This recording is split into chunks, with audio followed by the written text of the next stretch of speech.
जय शिवराय मित्रांनो, मुख्यमंत्री माझी लाडकी बहीण योजनेमध्ये अपात्र असताना सुद्धा चुकीच्या पद्धतीने लाभ घेत असणाऱ्या बोगस लाभार्थ्यांवरती केल्या जाणाऱ्या कारवाईच्या संदर्भातील एक महत्त्वाचं अपडेट आजच्या व्हिडिओच्या माध्यमातून जाणून घेण्याचा प्रयत्न करणार आहोत। मित्रांनो, राज्यामध्ये मुख्यमंत्री माझी लाडकी बहीण योजनेअंतर्गत मोठ्या प्रमाणात लाभार्थ्याची पडताळणी केली जात आहे आणि याच्यामध्ये बऱ्याच मोठ्या प्रमाणात बोगस लाभार्थी देखील दिसून येत आहेत। मित्रांनो, याच पार्श्वभूमीवर आपण यापूर्वी सुद्धा अपडेट घेतलं होतं की शासकीय नोकरी करणारे कर्मचारी ज्या महिला आहेत अशा महिला या योजनेचा लाभ घेत असल्याचं निदर्शनास आलेलं होतं आणि याच्यापैकी जवळजवळ 1183 महिला या जिल्हा परिषदेकडे कामगार असलेले कर्मचारी असल्याचं निदर्शनास आलेलं आहे आणि याच पार्श्वभूमीवर ग्रामविकास विभागाच्या माध्यमातून एक महत्त्वाचं असं पत्रक काढून या महिलांवरती कारवाई करण्याचे निर्देश देण्यात आलेले आहेत।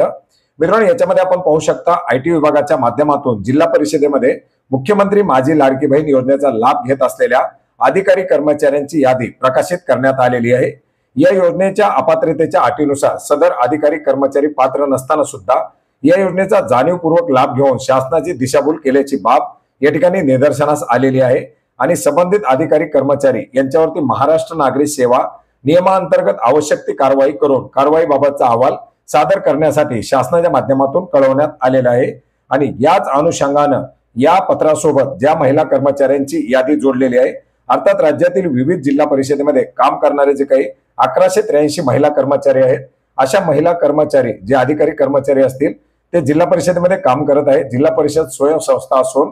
या ठिकाणी जिल्हा परिषद कर्मचाऱ्याची नियुक्ती तथा शिस्तबद्ध विषयक प्राधिकारी मुख्य कार्यकारी अधिकारी जिल्हा परिषद हे आहेत।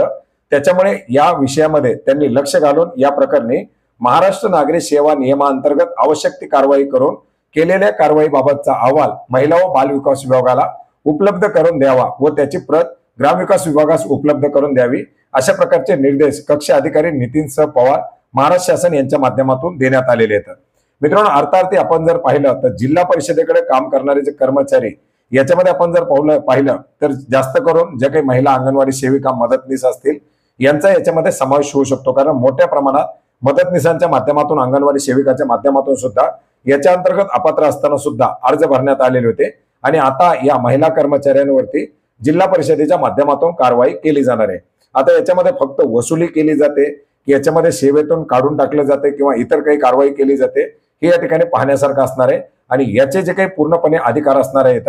ते मुख्य कार्यकारी अधिकारी जिल्हा परिषद यांना आहेत। आता याच्यावरती जिल्हा परिषदेच्या माध्यमातून काय कारवाई केली जाते याचा अहवाल लवकरच राज्य शासनाला जोडला जाईल, परंतु महिलांना आलेले जे काही हप्ते असतील याची वसुली मात्र 100% केली जाऊ शकते, अशा प्रकारच्या शक्यता आहेत। तर मित्रांनो, अशा प्रकारचे एक महत्त्वाचे असे निर्देश या ठिकाणी देण्यात आलेले आहेत। याचबरोबर बरेच इतर विभागातील कर्मचारी सुद्धा काम करत आहेत, त्यांची सुद्धा आकडेवारी समोर आलेली आहे आणि या कर्मचाऱ्यांवरती देखील अशाच प्रकारच्या काही कारवाया केल्या जाऊ शकणार आहेत। तर मित्रांनो, मुख्यमंत्री माझी लाडकी बहीण योजनेच्या अंतर्गत अपात्र असलेल्या परंतु चुकीच्या पद्धतीने लाभ घेत असलेल्या कर्मचाऱ्यांच्या कारवाईच्या संदर्भातील हे एक महत्त्वाचं अपडेट होतं, ज्याची माहिती आपणास नक्की उपयोग पडेल अशी आशा करतो। भेटूयात नवीन माहितीसह नवीन अपडेटसह।